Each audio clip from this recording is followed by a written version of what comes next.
ইয়া রাসূলুল্লাহ, জান্নাতি পোশাক কে সর্বপ্রথম পাবে, কে পরবে?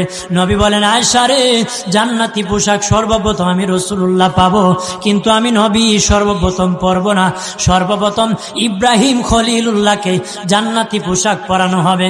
কেন জানুনি?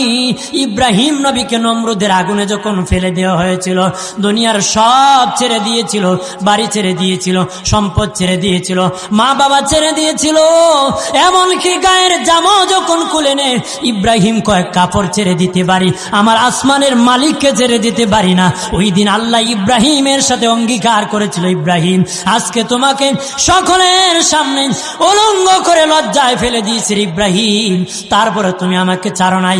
আমি কিয়ামতের দিন সকলের সামনে মুসলমান, বেঈমান, কাফের, নাস্তিক যারা তোমাকে উলঙ্গ করেছিল, তাদের সামনে আমি আল্লাহ আনুষ্ঠানিকভাবে তোমাকে কাপড় পরায়া দিব।